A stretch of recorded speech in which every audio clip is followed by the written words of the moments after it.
Việt Sử kể lại xin chào các bạn. Hôm nay chúng ta sẽ cùng nhau đến với video mới, giai thoại về Tây Sơn Tam Kiệt. Cuối thế kỷ 18, Đại Việt đang chìm trong đêm tối dài đằng đẵng bởi chia cắt, nội chiến và chính quyền dần thối nát. Nhưng cũng vào thời khắc cuối cùng của bóng tối ấy, cái tên Tây Sơn đã nổi lên như một điểm sáng rực rỡ, soi rọi cho một đoạn lịch sử hào hùng của nước ta. Đây là tên của một phong trào nông dân nổi dậy và sau này trở thành tên của một triều đại. Trong những câu chuyện về đoạn sử này thì Tây Sơn Tam Kiệt chính là cái lõi của toàn bộ cốt truyện. Ba nhân vật kiệt xuất cũng là ba anh em một nhà, chính là những người đã lãnh đạo và kiến lập nên một triều đại. Hôm nay chúng ta sẽ cùng nhau chiêm nghiệm câu chuyện khởi đầu của ba anh em nhà Tây Sơn.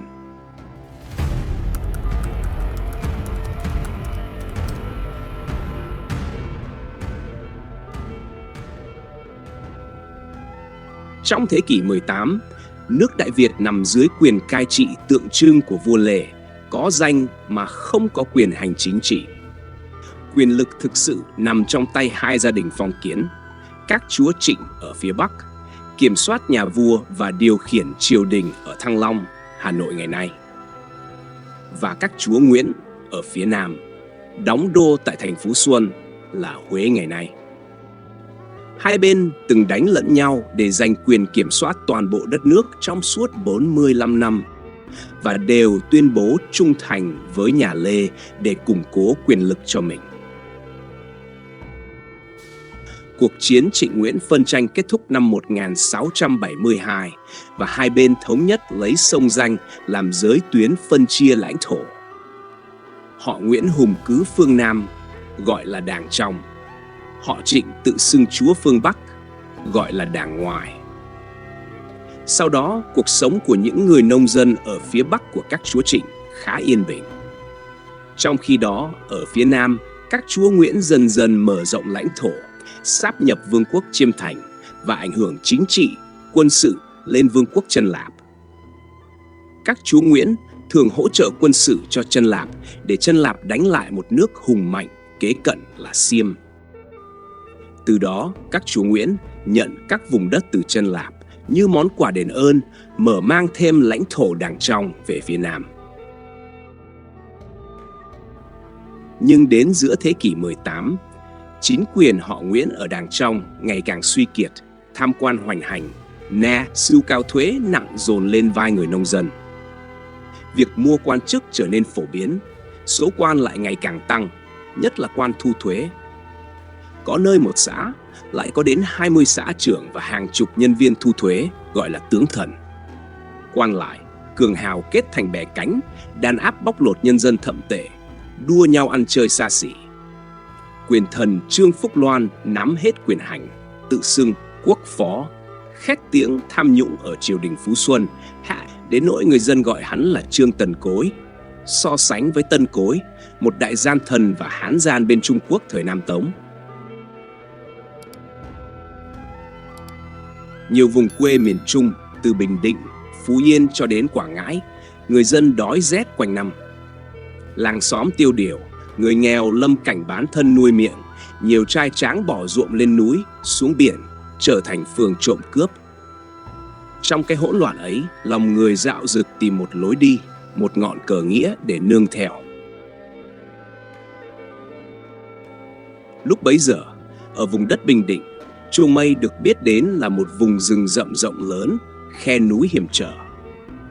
Địa hình và thiên nhiên dường như rất rắn rỏi và dữ dội như chính con người nơi đây vậy.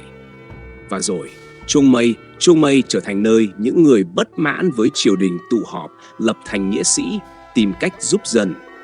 Trong đó, nổi bật hơn cả là phong trào nổi dậy, cướp của người giàu chia cho dân nghèo dưới sự chỉ huy của Tràng Lía. Nghĩa quân thành lập và xây dựng căn cứ vững chắc ở Chuông Mây. Triều đình nhiều lần tiến hành đàn áp, vây bắt nhưng không thành công. Về sau, chúng phải dùng những âm mưu mua chuộc người mới khiến cho phong trào thất bại. Tràng Lía nổi danh với cú nhây cá lóc năm nào, giờ phải tự vẫn trong uất ức. Tuy phong trào đã thất bại, nhưng tiếng tăm Tràng Lía đã khiến triều đình e ngại, dân chúng tôn kính, để rồi hình ảnh nghĩa sĩ Chuông Mây trở thành tiền thân cho những cuộc khởi nghĩa sau này. Dân gian vẫn truyền nhau câu ca: chiều chiều, én liệng Chuông Mây, cảm thương chú Lía, bị vây trong thành.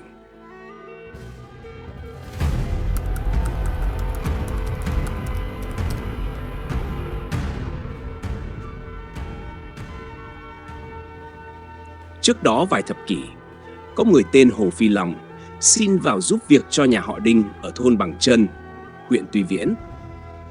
Sau đó lại cưới được vợ họ Đinh và sinh được một trai tên là Hồ Phi Tiễn. Thực ra, tổ tiên của Hồ Phi Long là người ở làng Hương Cái, huyện Hưng Nguyên, tỉnh Nghệ An.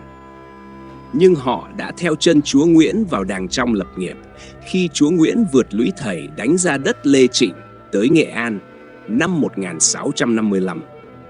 Về sau, Hồ Phi Tiễn không theo việc nông nữa mà bỏ đi buôn trầu ở ấp Tây Sơn, cưới vợ và định cư tại đó. Vợ của Hồ Phi Tiễn là Nguyễn Thị, con gái duy nhất của một phú thương đất Phú Lạc. Do đó họ đổi họ của con cái mình từ họ Hồ sang họ Nguyễn của mẹ. Người con là Nguyễn Phi Phúc cũng chuyên nghề buôn trầu và làm ăn phát đạt.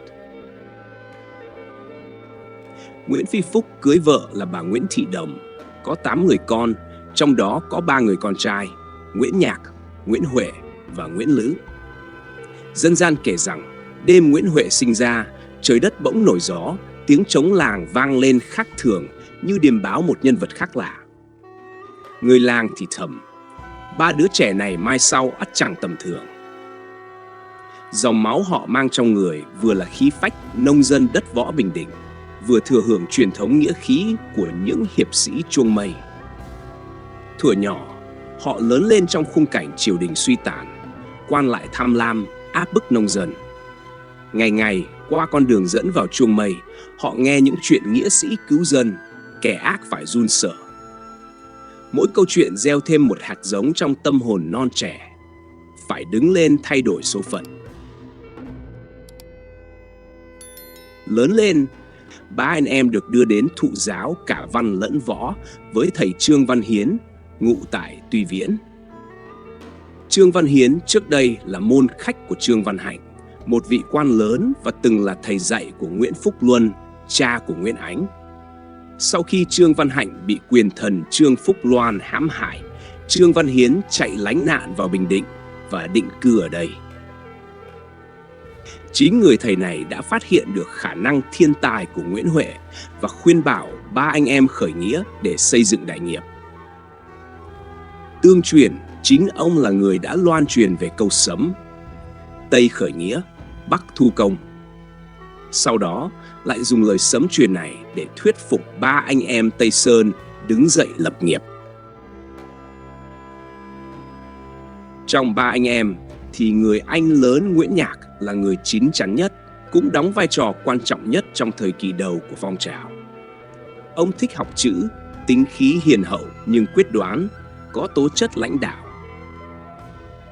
Tương truyền, trước khi nổi dậy ông từng đi buôn trầu nên được gọi là Hai Trầu.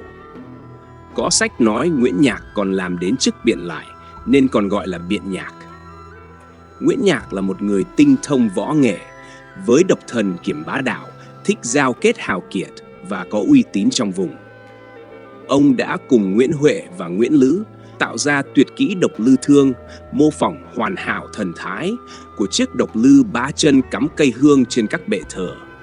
Bài thương thể hiện sự vững chắc, liền lạc và kín đáo khi phòng thủ, thần tốc và bất ngờ khi tấn công. Nguyễn Huệ thì ngay từ nhỏ đã sớm bộc lộ khả năng võ nghệ tài tình và trí tuệ hơn người. Ông cũng mang trong mình phong thái của bậc thiên tài, tinh thông binh pháp. Người ta kể, Nguyễn Huệ tóc quăn, da sần, mắt như chớp sáng, tiếng nói sang sảng như tiếng chuông, nhanh nhẹn, khỏe mạnh, can đảm. Sách Tây Sơn Lược còn miêu tả đôi mắt quang trùm. Ban đêm khi ngồi không có đèn, thì ánh sáng từ đôi mắt soi sáng cả chiếu ngồi. Chính Nguyễn Huệ là người đã sáng tạo ra Yến Phi Quyền, một bộ quyền cước độc đáo và lợi hại, còn lưu truyền tới ngày nay. Tài năng võ nghệ của ông cùng thanh ô long đao khiến người người ngưỡng mộ. Còn Nguyễn Lữ được đánh giá là người nhân hậu, thì khoan hòa, không được mạnh mẽ như hai người anh.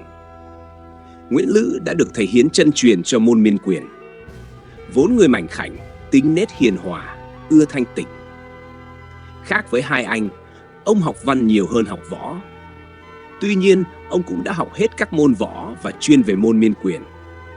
Môn miên quyền còn gọi là nhu quyền, là một môn võ nghệ chuyên dùng sức nhẹ để thắng mạnh, hợp với phụ nữ và những người thích võ nhưng tính ôn hòa. Phần đông đều dùng nhu quyền để tự vệ hơn tấn công. Ngoài ra, Nguyễn Lữ cũng chuyên về kiếm. Nhờ ở sự phối hợp giữa miên quyền và kiếm thuật, ông Lữ đã nổi danh về môn nhu kiếm. Kiếm của ông nhẹ và mỏng nhưng lại sắc bén vô cùng, nhờ ở biết thế nương vào sức mạnh của địch mà đánh trả, nên tuy kiếm mảnh mà không đao búa nào đánh gãy được. Ông cũng là người sáng tạo nên Hùng Kê Quyền, bộ quyền cước được lưu truyền tới ngày nay.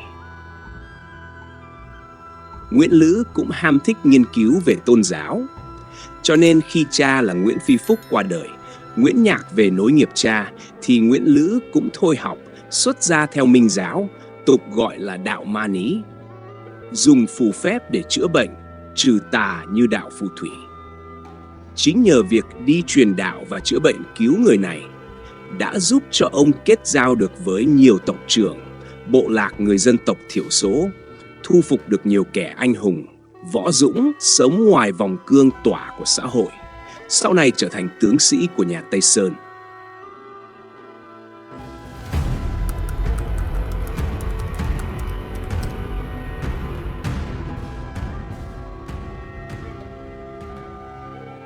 Đầu những năm 1770, khi miền Trung ngày càng rối ren, ba anh em Tây Sơn đã bước qua tuổi thiếu niên, trở thành những thanh niên trai tráng, bản lĩnh.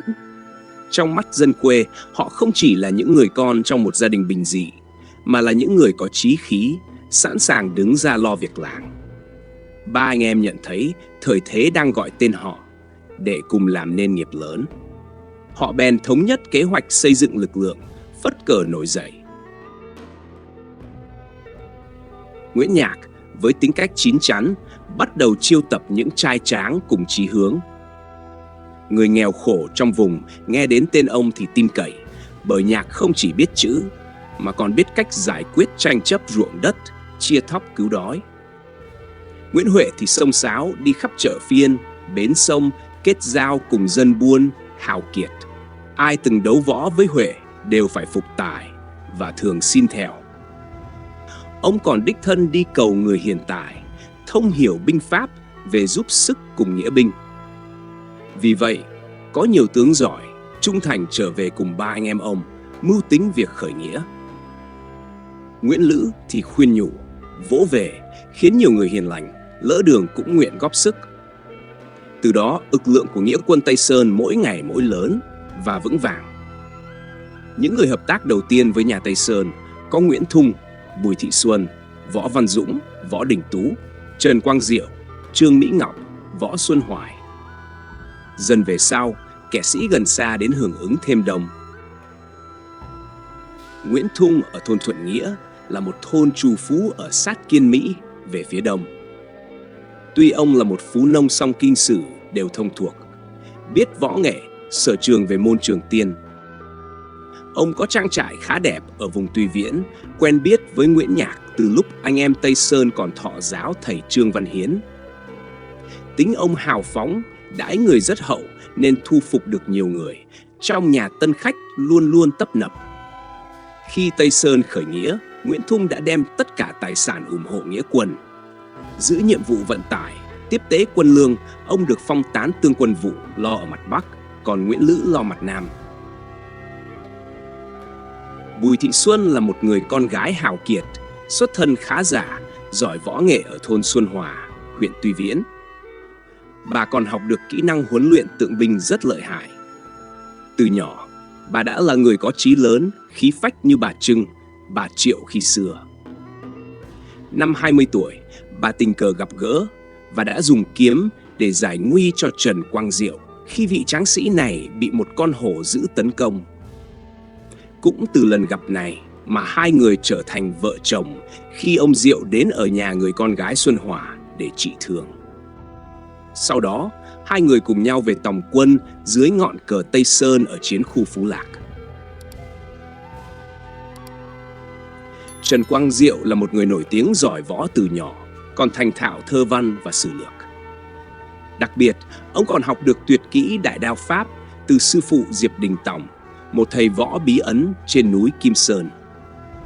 Sau khi sư phụ mất, Trần Quang Diệu băng núi đến vùng Vĩnh Thành, rồi nghe được tin Nguyễn Nhạc là người có chí lớn nên tìm đến làm quen. Chính vì mối giao tình này nên khi Nguyễn Nhạc cùng hai em là Nguyễn Huệ và Nguyễn Lữ dựng cờ khởi nghĩa, Trần Quang Diệu và vợ là Bùi Thị Xuân liền tham gia phong trào Tây Sơn ngay từ buổi đầu. Các nhân vật hào kiệt nêu trên đều gia nhập Tây Sơn từ buổi ban đầu. Họ là những anh tài xuất chúng, góp công to lớn trong việc xây dựng quân đội Tây Sơn lớn mạnh nhanh chóng. Về sau, họ đều trở thành những trụ cột của phong trào và chính quyền, hàng ngũ Tây Sơn thập bát cơ thạch. Trong đó, Nguyễn Thung, Võ Xuân Hoài và Trương Mỹ Ngọc thì nằm trong Tây Sơn lục kỳ sĩ. Trần Quang Diệu, Võ Văn Dũng và Võ Đình Tú thì thuộc Tây Sơn thất hổ tướng, còn Bùi Thị Xuân thì đứng đầu Tây Sơn ngũ phụng thư.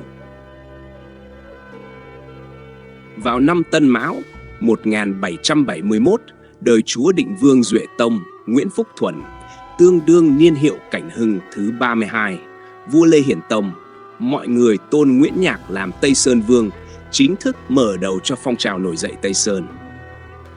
Nguyễn Nhạc cho rời tổng hành dinh từ Tây Sơn Hạ lên Tây Sơn Trung, gần chân đèo An Khê.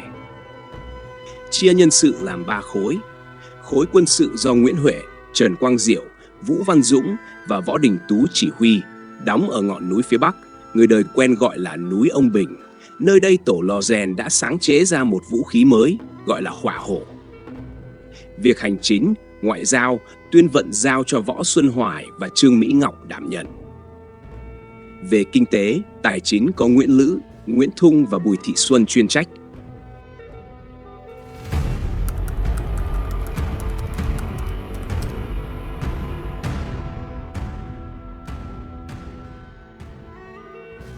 Nhà Tây Sơn là một triều đại ngắn ngủi nhưng để lại dấu ấn mạnh mẽ và quan trọng trong lịch sử Việt Nam với những thành tựu quân sự lẫy lừng và chính trị to lớn. Công tích lớn nhất của nhà Tây Sơn trong lịch sử dân tộc là đã tiến đến rất gần công cuộc thống nhất và mở rộng lãnh thổ đất nước. Sau hàng trăm năm, Đại Việt bị chia cắt bởi các cuộc chiến, tranh giành quyền lực giữa các thế lực lớn Mạc, Trịnh, Nguyễn. Đồng thời, triều đại này đã 2 lần đánh bại quân xâm lược ngoại quốc hùng mạnh là quân Xiêm La và quân nhà Thanh bằng những chiến dịch quân sự thần tốc, tài tình. Tây Sơn cũng chính là một trong những triều đại sở hữu quân đội với võ lực mạnh nhất từ trước đến nay. Hình ảnh Tây Sơn Tam Kiệt với 3 anh em một nhà Nguyễn Nhạc, Nguyễn Huệ, Nguyễn Lữ đã trở thành bản anh hùng ca hào hùng bậc nhất lịch sử nước ta. Chính tài năng xuất chúng và tinh thần hào hiệp của họ đã hấp dẫn được một đội ngũ nhân tài đi theo hưởng ứng và phò tá. Cuộc đời lẫy lừng, chiến công hiển hách và cả sự ra đi đầy tiếc nuối của họ đều làm cho chúng ta phải trầm trồ, suy ngẫm. Chúng mình sẽ cố gắng làm tiếp những câu chuyện chi tiết về sự phát triển và sụp đổ của Tây Sơn trong những lần sau. Cảm ơn các bạn đã lắng nghe hết câu chuyện của chúng mình. Nếu bạn thấy video này hay, xin nhấn like, share và subscribe để Việt Sư Kể Lại có thêm động lực mang đến nhiều câu chuyện thú vị hơn. Xin chào và hẹn gặp lại!